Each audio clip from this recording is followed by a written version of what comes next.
Hello everyone, welcome to star education YouTube channel.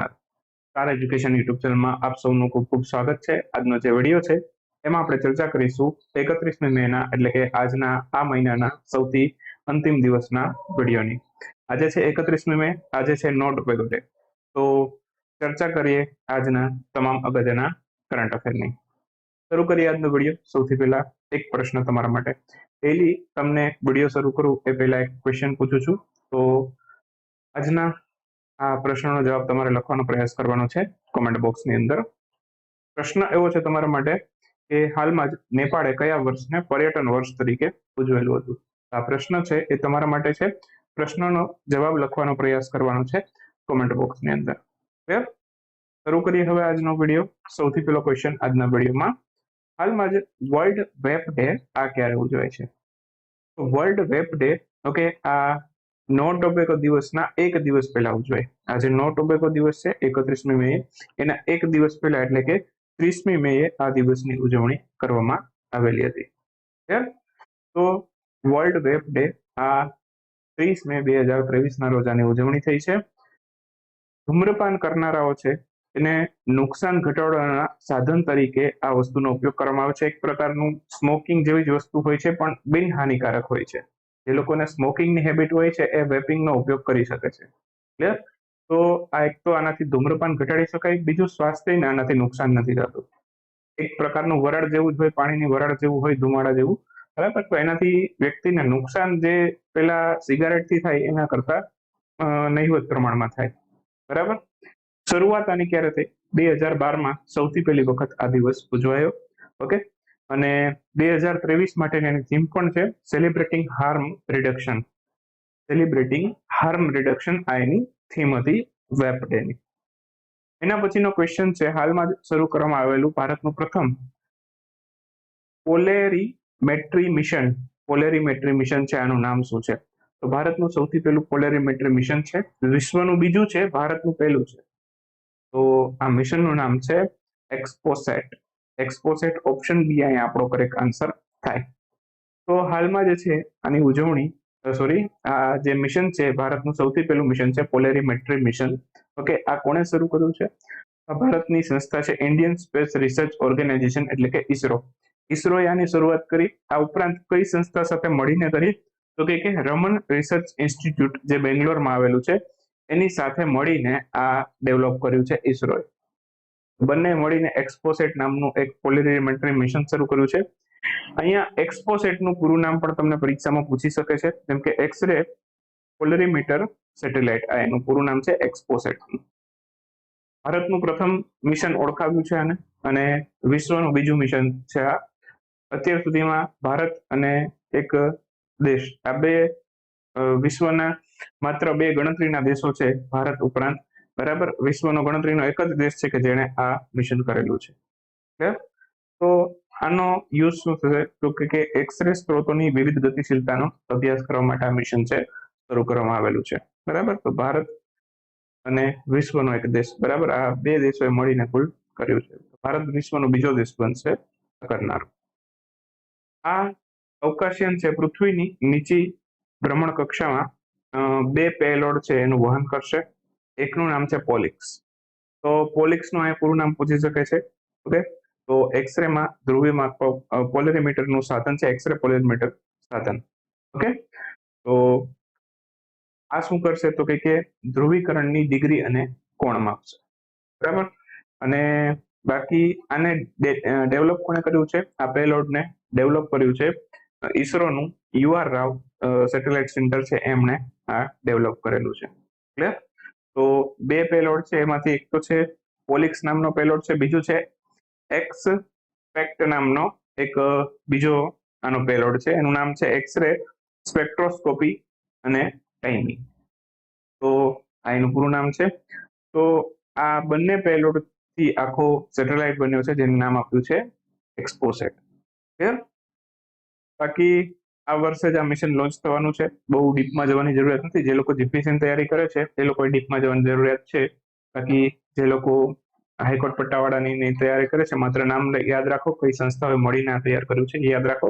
બે payload છે આમાં, બસ એટલું યાદ રાખો તો ચાલશે. આઈપીએલ સમાપ્ત થઈ ગઈ છે. આઈપીએલ નું ટાઇટલ કોણે જીતેલું, ક્વેશ્ચન એવો છે. તો હાલમાં જ આઈપીએલ સમાપ્ત થઈ ગઈ. આઈપીએલ છે આની પહેલાની 2022માં ગુજરાત ટાઇટન્સે જીત્યું, તો આ વખતે પણ ફાઇનલ સુધી પહોંચી પણ ફાઇનલમાં હારી ગઈ. કોની સામે હાર્યું? ચેન્નાઈ સુપર કિંગ્સ સામે. તો આપણો આન્સર થશે Chennai super Kings. Chennai super king છે એ અહીંયા 2023ની આઈપીએલ ના વિજેતા બને છે. કોને ફાઇનલમાં હરાવે છે? તો કે ગુજરાત ટાઇટન્સને હરાવીને આ ટાઇટલ જીતે છે. કેવા કેવા ક્વેશ્ચન આવી શકે આઈપીએલ માંથી? એક તો કેટલામું આઈપીએલ નું એડિશન હતું? તો કે 16મું એડિશન હતું અને આનું ટાઇટલ કોણે જીત્યું? ચેન્નાઈ સુપર કિંગે. અહીંયા બે અચીવમેન્ટ ચેન્નાઈ સુપર કિંગ હાંસલ કરે છે. એક તો ટાઇટલ જીતે છે અને બીજું સૌથી વધુ વખત ટુર્નામેન્ટ જીતવાનું ટાઇટલ પણ મેળવે છે. સૌથી વધુ વખત આઈપીએલ બરાબર 16માંથી જીતી હોય તો 5 વખત જીતી છે. એક મુંબઈ ઇન્ડિયને 5 વાર જીતી છે અને હવે ચેન્નાઈ સુપર કિંગ પણ એની સાથે આવી ગઈ છે. 5મી વખત છે ચેન્નાઈ સુપર કિંગે જીતી છે. તો બે ટીમ છે 5 વખત સૌથી વધુ વખત આ ટુર્નામેન્ટનું ટાઇટલ જીતનાર ટીમ બની છે. ઓકે, 16માંથી 5 વખત એટલે 10 વખત આ બે ટાઇટલ લઈ ગયા. બાકીના રહ્યા 6. એમાંથી ગુજરાત ટાઇટન્સ લીધું, તો હમણાં ગયા વર્ષથી જ આવી છે ગુજરાત ટાઇટન્સ. બરાબર, આ વખતે પણ ફાઇનલ સુધી આવી, પણ ફાઇનલમાં એમ થતું હતું કે જીતી જશે પણ હારી ગયા. આઈપીએલ નું આયોજન કોણ કરે છે? આઈપીએલ નું આયોજન કોણ કરે છે? બીસીસીઆઈ. બરાબર, board of cricket control, board of control for cricket in India એનું પૂરું નામ છે. બાકી સૌથી પહેલી જે આઈપીએલ રમાય એ ક્યારે રમાય? તો સૌથી પહેલી જે આઈપીએલ રમાય એ 2008માં રમાઈ હતી અને એમાં વિજેતા કોણ બન્યું હતું? એમાં વિજેતા બન્યું હતું રાજસ્થાન રોયલ્સ. તો આ બધા થોડાક જીકેના સંદર્ભમાં ક્યારેક ને ક્યારેક અગત્યના ક્વેશ્ચન આવી જાય. થોડુંક એવું નહીં કે જે તાજેતરની ઘટના હોય એમાંથી જ કરંટ અફેર નીકળે. માની લો કે આઈપીએલ અત્યારે ચર્ચાનો વિષય હતો, તો આઈપીએલ માંથી કોઈ પણ ક્વેશ્ચન તમને પૂછી શકે છે. જેમ કે આમાં આઈપીએલ ટુર્નામેન્ટ ઓવર થઈ તો એમાં પર્પલ કેપ એવોર્ડ કોને મળ્યો, ઓરેન્જ કેપ એવોર્ડ કોને મળ્યો, એવા ક્વેશ્ચન પણ આવી જાય. પર્પલ કેપ એવોર્ડ શેના માટે હોય, ઓરેન્જ કેપ એવોર્ડ શેના માટે હોય, એવા બધા ક્વેશ્ચન પણ આવી જાય છે. બાકી હવે વાત કરીએ ઓરેન્જ કેપ એવોર્ડની. તો આઈપીએલ 2023માં જે ઓરેન્જ કેપ એવોર્ડ મળ્યો એ કોને મળ્યો છે? તો 2023નો જે ઓરેન્જ કેપ એવોર્ડ છે, ઓકે, એ હાલમાં જ મળેલો છે શુભમન ગિલને. આન્સર આવશે શુભમન ગિલ. તો ઓરેન્જ કેપ એવોર્ડ આ ઉપરાંત પણ 2-3 બીજા એવોર્ડ યાદ રખાવું તમને. તો ઓરેન્જ કેપ એવોર્ડ કોને મળ્યો? ઓરેન્જ કેપ એવોર્ડ શેના માટે હોય? તો ઓરેન્જ કેપ એવોર્ડ છે એ સૌથી વધુ રન ટુર્નામેન્ટમાં જેને કર્યા હોય એના માટે હોય. તો શુભમન ગિલે કર્યા. પર્પલ કેપ એવોર્ડ છે સૌથી વધુ વિકેટ લેનારને મળે, એ મોહમ્મદ શમીએ મેળવ્યું, તો એ મોહમ્મદ શમીને મળ્યો છે. આઈપીએલ 4 પ્લે એવોર્ડ કોને મળ્યો? તે દિલ્હી કેપિટલને આઈપીએલ 4 પ્લે એવોર્ડ મળ્યો અને emerging player of the season. બસ આ આઈપીએલ ના એટલા એવોર્ડ યાદ રાખો. બાકી ઘણું બધું તમે અમુક જગ્યાએ તમને લાંબુ લિસ્ટ આપી દેશે એવોર્ડનું કે એટલા યાદ રાખો. આ તમારા એવોર્ડમાંથી ક્વેશ્ચન નીકળશે તો એટલામાંથી જ આવી જશે. તો યશસ્વી જયસ્વાલ છે એ પ્લેયર ઓફ ધ સીઝન બનેલા છે.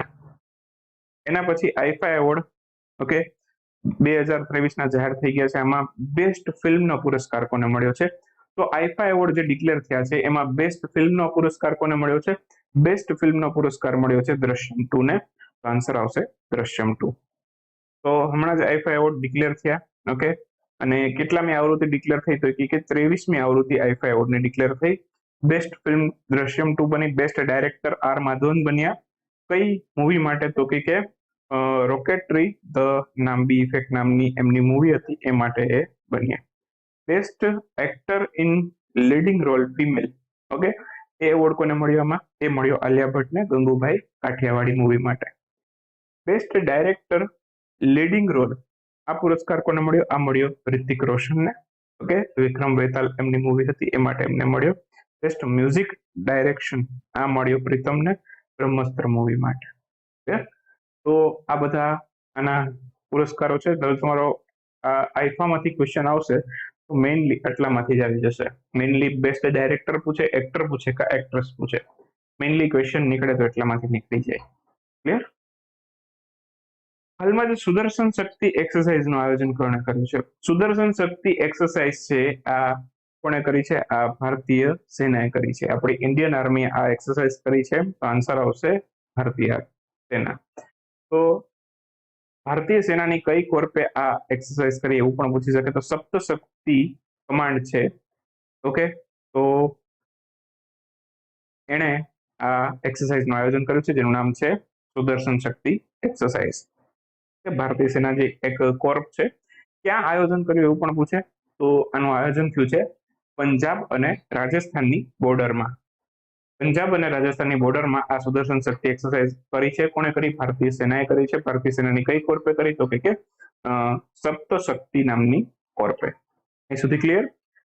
ઇન્ડિયન આર્મી છે એને આના ઉપરાંત પણ એક એક્સરસાઇઝ કરી હતી, યાદ હોય તો આસામની અંદર કરી હતી જલ રાહત એક્સરસાઇઝ. ઓકે, તો એ પણ યાદ રાખવા જેવું છે. ગજરાજ કોર્પતિ એમણે આનું આયોજન કર્યું હતું. આગળ જઈએ, ડબલ્યુએચઓના ડાયરેક્ટર ડબલ્યુએચઓના એક્સટર્નલ ઓડિટર. ઓકે, આ કોણ ચૂંટાયેલું છે? ડબલ્યુએચઓના એક્સટર્નલ ઓડિટર તરીકે જે વ્યક્તિ ચૂંટાઈ આવ્યા છે એમનું નામ છે ગિરીશચંદ્ર મુર્મુ. પહેલા પણ એ જતા ફરી વખત ચૂંટાઈ આવ્યા છે. તો ગિરીશચંદ્ર મુર્મુ છે, ઓકે, એ એક્સટર્નલ ઓડિટર તરીકે ચૂંટાયા છે. ઓકે, અને અગાઉ છે એ 2019 થી લઈને 23 સુધી છે કુલ 4 વર્ષ માટે ડબલ્યુએચઓના એક્સટર્નલ ઓડિટર હતા. ફરી પાછા 4 વર્ષ માટે ચૂંટાઈ આવ્યા છે, એટલે 2024 થી લઈને હવે ક્યાં સુધી રહેશે? તો કે 2027 સુધી, આવનારા 4 વર્ષ સુધી તે ફરી પાછા ડબલ્યુએચઓના એક્સટર્નલ ઓડિટર રહેશે. તેમાં આ ચૂંટણી થઈ હતી. તો હમણાં જ 76મી વર્લ્ડ હેલ્થ એસેમ્બલી થઈ હતી. ડબલ્યુએચઓની વર્લ્ડ હેલ્થ એસેમ્બલી હમણાં થઈ હતી, સ્વિટ્ઝરલેન્ડના જેનીવામાં થઈ હતી. તો એમાં આ ચૂંટણી થઈ, એમાં ગિરીશચંદ્ર મુર્મુ ફરી વખત ચૂંટાઈ આવ્યા. હાલમાં જ કઈ અંતરિક્ષ એજન્સી દ્વારા છે NVS-01 સેટેલાઇટ લોન્ચ કરવા અંગે જાહેરાત કરવામાં આવી છે? તો આ ઇસરોએ જાહેરાત કરી છે. આન્સર આવશે ઇસરો. તો ઇસરો દ્વારા NVS-01 નામનો સેટેલાઇટ છે, નેવિગેશન સેટેલાઇટ લોન્ચ કરવાની જાહેરાત કરવામાં આવી છે. 29મી મે આ સેટેલાઇટ એકચ્યુઅલમાં લોન્ચ થઈ ગયો છે. ઓકે, નામ છે NVS-01 નેવિગેશન સેટેલાઇટ છે. એની મદદથી લોન્ચ કર્યું. અગાઉ પણ આપણે એક વખત વાત કરી ગયા હતા જ્યારે ઇસરોએ આના લોન્ચિંગનું ડિક્લેરેશન આપ્યું હતું. ફરી એક વખત આપણે ચર્ચા કરીએ છીએ કેમ કે એ વખતે અમુક માહિતી મિસિંગ હતી, જેમ કે કયું રોકેટ લોન્ચ વ્હીકલ આપણે યુઝ કરવાના છે એ માહિતી ઇસરોએ ડિક્લેર નહોતી કરી. તો GSLV F-12 નામનું રોકેટ છે અહીંયા વાપરે છે ઇસરો. તો આનું પૂરું નામ થાય જીઓસિન્ક્રોનસ સેટેલાઇટ લોન્ચ વ્હીકલ. ઓકે, તો આ GSLV F-12 નામનું રોકેટ છે ઇસરો યુઝ કરે છે. આ NVS-01 ને IRNSS-1G છે એનું સ્થાન લેશે. આ સેટેલાઇટ કોનું સ્થાન લેશે? તો કે 1G નામનું IRNSS સેટેલાઇટ છે એનું સ્થાન લેશે. NVS નેવિગેશન સેટેલાઇટ છે, ઓકે, એ નાવિક નેવિગેશન સિસ્ટમનો યુઝ કરશે. અગાઉ બધી માહિતી આપણે જોઈ ગયા છીએ. બાકી અમેરિકાની જે GPS સિસ્ટમ નેવિગેશન સિસ્ટમ છે એનું નામ શું છે? તો કે GPS, ગ્લોબલ પોઝિશનિંગ સિસ્ટમ. તો GPS નું પૂરું નામ પણ ઘણીવાર પરીક્ષામાં પૂછાય છે. ક્લિયર? આ બધા પોઈન્ટ છે એ પરીક્ષા માટે અગત્યના છે. ઓકે, બાકી આ સેટેલાઇટનું કુલ વજન તમને પૂછી શકે છે. કુલ 2800 કે 2200 કિલોગ્રામ આસપાસ આનું વજન છે. બરાબર, 2232 કિલોગ્રામ આનું વજન છે. કુલ બેન્ડ આમાં L1, L5 અને S બેન્ડ છે એનો આમાં નેવિગેશનમાં યુઝ કરવામાં આવે. તો કોઈ સેટેલાઇટ છે એ બહુ ભારી હોય, માની લો કે 2000 કિલોથી એનો વજન હોય, તો એમાં GSLV નામનું જ રોકેટ આપણે વાપરતા હોઈએ છીએ. તો ધેટ્સ વાય છે અહીંયા GSLV યુઝ કર્યું છે, PSLV નથી કર્યો. એના પછી 57મો જ્ઞાનપીઠ પુરસ્કાર આનાથી કોને સન્માનિત કર્યું છે? 57મો જ્ઞાનપીઠ પુરસ્કાર છે આનાથી હાલમાં જ સન્માનિત કરવામાં આવ્યું છે. આ કોને સન્માનિત કર્યું છે? આપણે આ કર્યું છે હાલમાં જ દામોદર મોઝોને. તો આન્સર આવશે દામોદર મોઝો. 57માં જ્ઞાનપીઠ પુરસ્કાર જાહેર થઈ ગયા છે 2022 માટે. દામોદર મોઝોને પુરસ્કાર મળ્યો છે એમની ગોણ નામની કૃતિ માટે. એમને આ પુરસ્કાર મળ્યો છે અને ગોવાના પ્રસિદ્ધ લેખક છે, કોંકણી ભાષાની કૃતિઓ રચે છે. બાકી સૌથી પહેલો જ્ઞાનપીઠ પુરસ્કાર મેળવનાર ગુજરાતી પૂછે તો એ છે ઉમાશંકર જોશી.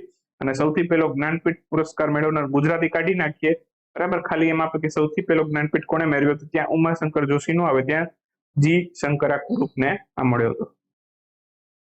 હાલમાં જ વિશ્વ તમાકુ નિષેધ દિવસ ક્યારે ઉજવાયેલો? વિશ્વ તમાકુ નિષેધ દિવસ છે 31મી મે, એટલે કે આજે છે. આન્સર આવશે 31 મે. તો આજે છે વિશ્વ તમાકુ નિષેધ દિવસ. 31 મે ઉજવાય છે. શરૂઆત 1988 થી થઈ ગઈ હતી. હજી પણ તમાકુને આપણે રોકવા માટે એટલા બધા સક્ષમ નથી થયા. ઓકે, તો 1988માં શરૂઆત થઈ હતી. ટોબેકો એક્સપોઝ નામનું કેમ્પેન WHO માટે ચલાવે છે, જેનાથી વ્યસન છે ઘટાડી શકાય. અંગ્રેજીમાં આ દિવસને વર્લ્ડ નો ટોબેકો ડે કહીએ છીએ. વિશ્વ તમાકુ નિષેધ દિવસ ગુજરાતીમાં કહીએ છીએ. થીમ છે we need food not tobacco. આપણે ફૂડની જરૂરિયાત છે, ખાવાની વસ્તુની જરૂરિયાત છે, તમાકુની નથી, આ એની થીમ છે. બાકી શરૂ કરીએ હવે આગળના અગત્યના વન લાઇનર ક્વેશ્ચન. સૌથી પહેલો ક્વેશ્ચન છે મોનાકો ગ્રાન્ડ પ્રિક્સ. આનું ટાઇટલ કોણે જીત્યું છે? તો આ મેક્સ વેસ્ટરપને જીત્યું છે. આન્સર આવશે મેક્સ વેસ્ટરપન. કોન્ફેડરેશન ઓફ ઇન્ડિયસ ઇન્ડસ્ટ્રી 2023-24 માટે આના અધ્યક્ષ કોણ બન્યા છે? તો આર દિનેશ આના અધ્યક્ષ બન્યા છે કોન્ફેડરેશન ઓફ ઇન્ડિયન ઇન્ડસ્ટ્રીના. હાલમાં જ વ્લાદિવોસ્ટોક પોર્ટ છે ચર્ચામાં હતું. આ કયા દેશમાં આવેલું છે? તો આ રશિયાની અંદર આવેલું છે. તો આન્સર આવશે રશિયા. બાકી અહીંયા આપણો આજનો વિડીયો સમાપ્ત કરીએ. આપણો કરંટ અફેરનો કોર્સ કોઈને લેવાની ઈચ્છા હોય તો લઈ શકો છો.